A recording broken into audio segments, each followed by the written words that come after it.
Volta para casa violenta no interior do estado. Pelo menos 5 pessoas morreram em acidentes nas estradas. Armamento de guerra é apreendido na Dutra, na altura da Serra das Araras. E campanha para o menino Francisco continua. Em Macaé, moradores do bairro Jardim Carioca 2 já estão cansados de promessas. Eles sofrem com alagamentos, falta de água, de infraestrutura e até de transporte público. 11 de setembro é segunda-feira. Começa agora o seu SBT Cidade.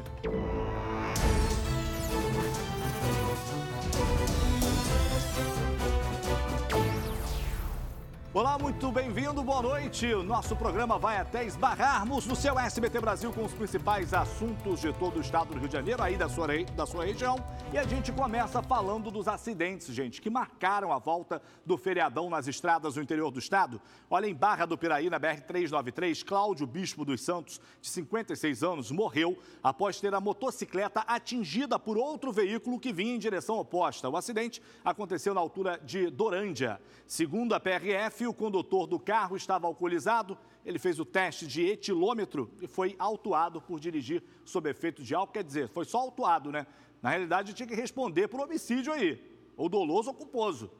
Em Araruama, na região dos Lagos, 3 pessoas morreram e outras 6 ficaram feridas. Olha aí, mais acidentes. Os detalhes agora com Daiane Zanelato. Pode rodar. O acidente aconteceu por volta das 4 horas da tarde na estrada de Praia Seca, distrito de Araruama.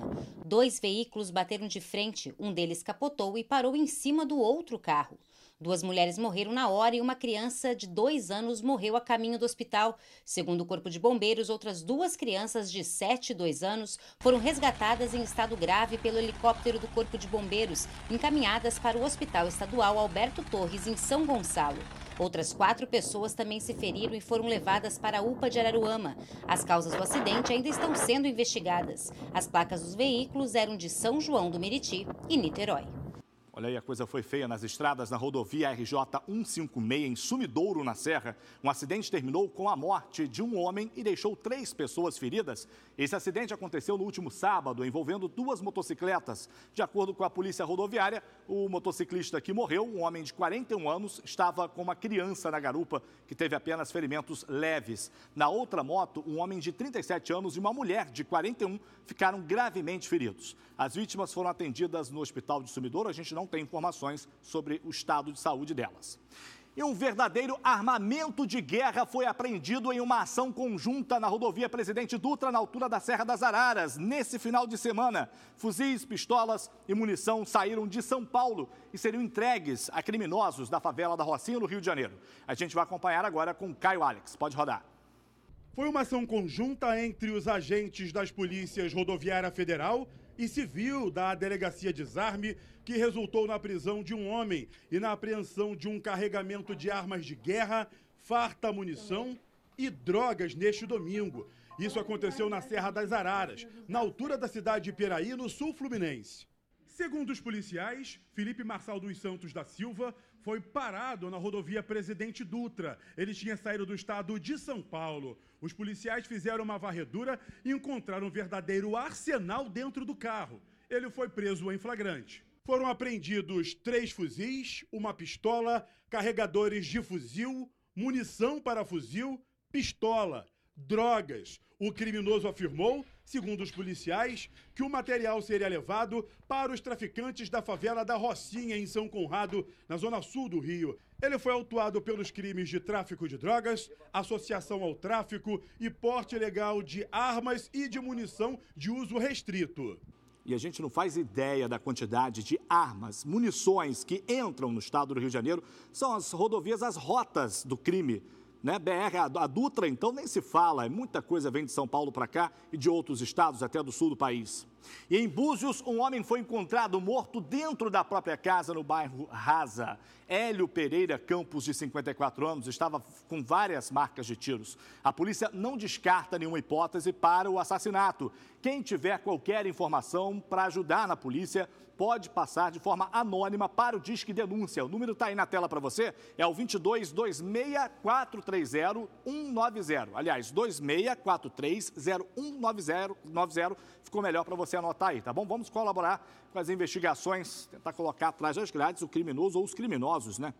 E olha só que cena inusitada, gente. Um cavalo caiu no telhado de uma casa na manhã deste domingo em Petrópolis. O animal ficou preso entre as telhas, precisou ser retirado pelo Corpo de Bombeiros. Quem tem os detalhes pra gente é a Tassiana Ferrante, que fala direto lá da Serra, já está aqui plugada, né? Boa noite, Tassi. O que aconteceu com esse cavalo? Ele foi parar em cima do telhado de uma residência, é isso?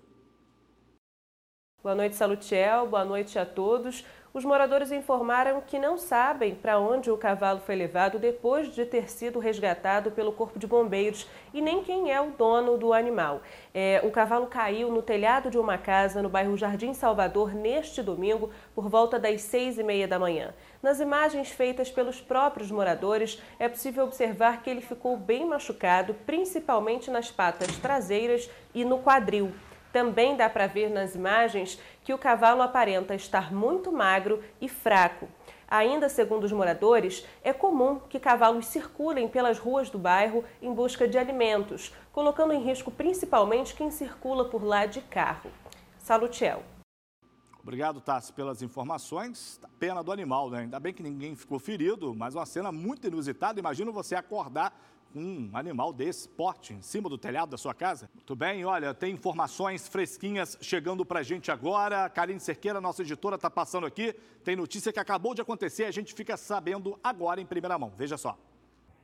A falta de anestesia odontológica continua nos postos de Barra do Piraí. Nesse que fica em Areal, mais um dia o consultório fica assim, vazio. O motivo, segundo os moradores, é a falta de anestesia e de insumos para tratamentos dentários. Seu Manuel mora bem próximo ao posto e já desistiu de buscar atendimento no local. Se você quiser fazer uma obturação, não tem como fazer porque não tem medicamento, não tem anestesia, não tem nada. Na semana passada, mostramos que o posto de saúde que fica dentro da secretaria também está sem anestesia. Só que no momento a gente não está conseguindo fazer extração, por falta de anestesia. No feriado de 7 de setembro, muitos moradores protestaram contra o abandono na saúde do município. Nós entramos em contato com a prefeitura, mas até o momento nem a Secretaria de Saúde nem a prefeitura se manifestaram em relação à falta de anestesia nos postos de saúde.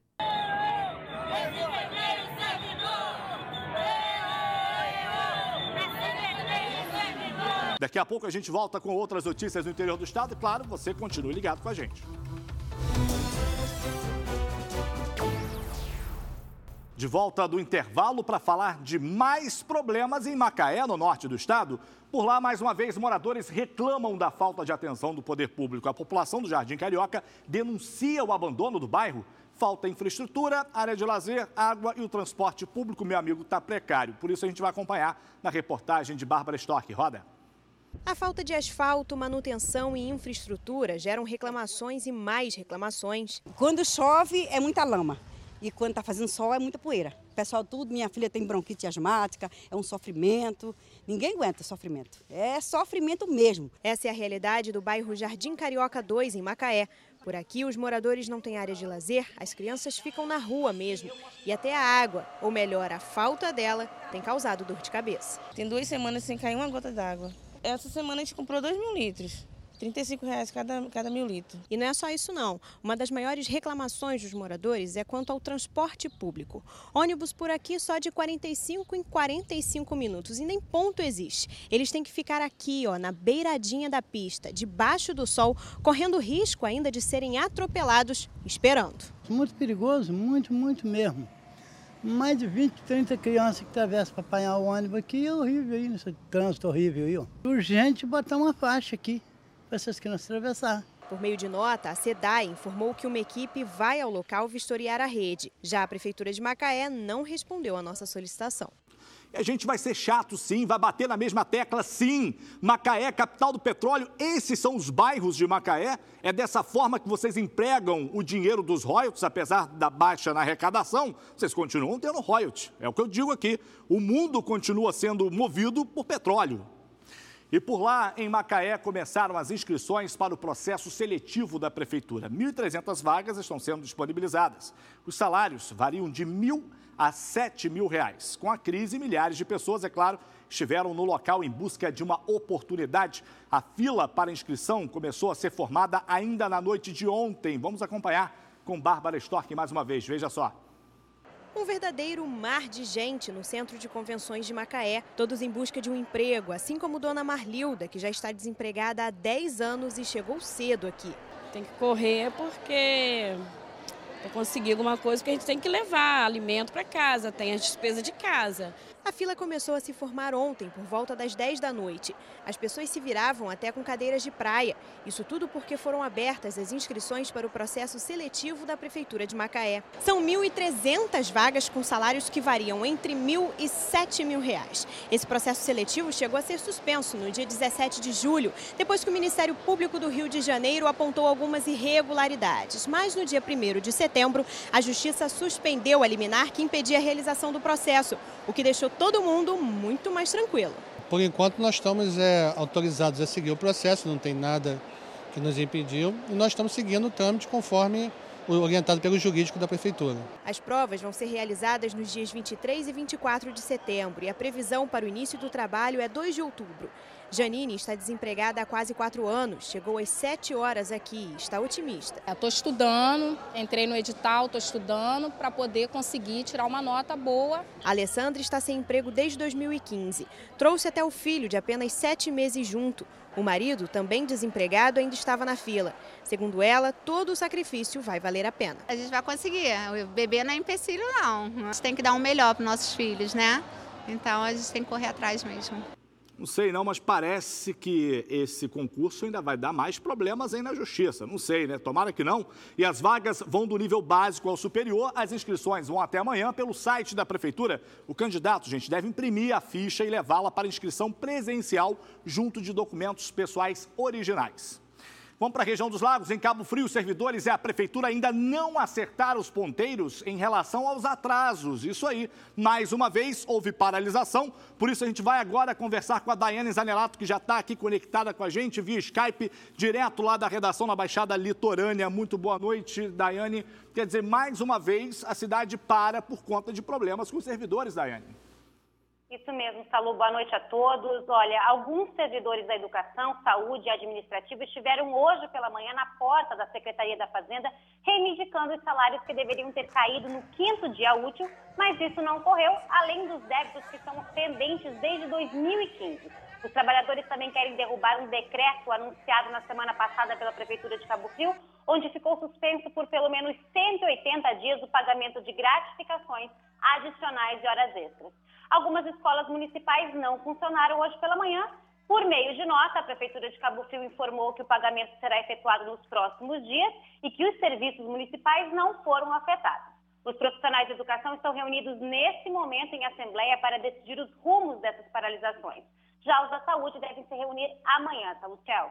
Obrigado, Daiane, pelas informações. Eu me lembro muito bem do seu Marquinhos Mendes aqui no nosso estúdio dizendo que estava tudo certo, Daiane, com os pagamentos, né? A gente até questionou o prefeito aí de Cabo Frio, mas o que a gente vê é que a situação está cada vez mais enrolada, né, Daiane? Boa noite e obrigado pelas informações.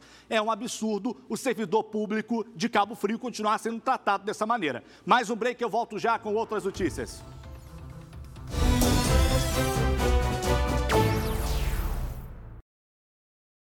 Seguimos com as informações do estado do interior fluminense. Na sexta-feira, nós divulgamos aqui no jornal as campanhas que estão sendo realizadas em Petrópolis em prol do menino Francisco, de apenas 1 ano e 7 meses, que sofre de uma doença rara. Hoje, nós fomos até a casa dele para conhecer um pouco mais essa história. Confira. Realmente vem um sentimento de luto, porque na ocasião não tinha nenhum tipo de tratamento, né? Então, a gente recebia a notícia como uma doença terminal. E 1 semana depois veio a notícia de uma medicação que estava em fase final de estudo e que estava mostrando resultados muito surpreendentes. O problema é que apenas o remédio da primeira etapa do tratamento custa R$2 milhões. Já a segunda parte, que deve ser feita 4 meses após iniciada a medicação, custa mais R$1 milhão. Como é uma doença genética e ela não altera o gene que falta, então ela é para o resto da vida. Mas existem outras medicações que são consideradas terapia genética, que vai repor esse gene, já está em fase avançada de pesquisa, mas é coisa de daqui 2 anos que vai chegar essa medicação. Os pais de Francisco entraram na justiça em março deste ano para solicitar o remédio pelo SUS e ganharam o direito. Mas, segundo eles, a União recorre ou simplesmente não cumpre a decisão. E estamos nessa briga. A gente aguardou por 3 meses, mas infelizmente a doença vem progredindo, então a gente não tem tempo para esperar. Todo ano são diagnosticados no Brasil 300 novos casos de crianças que sofrem com atrofia muscular espinhal, cerca de 1 novo caso por dia. Segundo a Associação Unidos pela Cura da AME, apenas este ano, 20 crianças que sofrem com o mesmo problema do Francisco morreram. A maioria delas com menos de 2 anos de idade. Expectativa de vida estimada para quem sofre de atrofia muscular espinhal. Francisco já está com 1 ano e 7 meses e, por isso, a família corre contra o tempo. Por isso, a gente pede mesmo a ajuda de todo mundo, independente do valor. A gente sabe assim, que é um montante muito grande, mas é só a união de todo mundo que a gente vai conseguir. Lamentável a gente acompanhar um drama desses. O Ministério da Saúde nos deu uma resposta bem burocrática, por sinal. Diz que o medicamento que o Francisco precisa já obteve registro na Anvisa, mas para chegar ao SUS precisa passar pela CMED, Câmara de Regulação do Mercado de Medicamentos. Bem, falou, não disse nada de útil e a família com certeza vai ter que se virar na grana. Portanto, gente, vamos ajudar. Doações para o Francisco na página dele no Facebook, que é a Ame Francisco, tá bom? Busca lá, você vai encontrar os dados das contas disponíveis para doação. Você pode ligar para o telefone que está na sua tela também, o 24 DDD 981 11 8556. Vamos ajudar, que se depender da saúde pública desse país, você sabe o que vai acontecer. Vamos mudar de assunto, vamos para um assunto bem mais leve, né? Vamos falar de esporte agora, vamos de futebol. Vamos saber como foram os gols do final de semana. No Newton Santos, o Botafogo bateu o Flamengo. O reencontro entre Botafogo e Flamengo após a Copa do Brasil foi de muita movimentação no Newton Santos. O Fogão começou levando perigo. Na cobrança de falta, Léo Valência mandou para a área e a defesa afastou. A bola sobrou para Pimpão, mas Diego Alves fez boa defesa. Na cobrança de falta de Guerreiro, Gatito fez essa defesaça. Aos 31, o goleiro alvinegro deu um susto na torcida e deixou a bola no pé do adversário. No segundo tempo, finalmente a rede balançou. Roger aproveitou o rebote e mandou de cabeça para o fundo da rede. Aos 16, Guerreiro pediu pênalti nesse lance, mas o juiz mandou seguir. Só que a noite era dele. Roger, o atacante do Fogão, fez o segundo e fechou o placar. Final, Botafogo 2, Flamengo 0. E o Vascão voltou a jogar em São Januário, venceu o Grêmio por 1-0. Gol, você confere agora, confira. São Januário abriu as portas para Vasco e Grêmio, mas não para a torcida. E na estreia de Zé Ricardo, o resultado foi a vitória. Matheus Vital marcou seu primeiro gol como profissional e garantiu os 3 pontos. Vasco 1, Grêmio 0. E tem mais, fora de casa, o Fluminense ficou no empate diante do Vitória e caiu para a 10ª posição. Vamos ver os lances. No Barradão, a rede balançou pouco antes do intervalo. Neilton abriu o placar para o Vitória. Logo no início da segunda etapa, o Wendel marcou para o Flusão e deixou tudo igual na contagem. No fim do jogo, pênalti para o Fluminense. O artilheiro Henrique Dourado foi para a cobrança e não desperdiçou. Mas nos acréscimos, Canu fez o segundo do time baiano e fechou o placar. Final, Vitória 2, Fluminense também 2. É o futebol carioca mexendo com as emoções nesse final de semana. Vamos acompanhar aí os nossos times. E assim a gente encerra o SBT Cidade de hoje. Que pena, né? Passou muito rápido. A gente volta a se falar amanhã. Atenção, Ubirajara de Jesus. Eu não esqueço de você, não. Teve feriadão aí? Pois é, mas ó, o WhatsApp tá na tela. A gente volta a se falar amanhã. Tchau, fiquem com o SBT Brasil.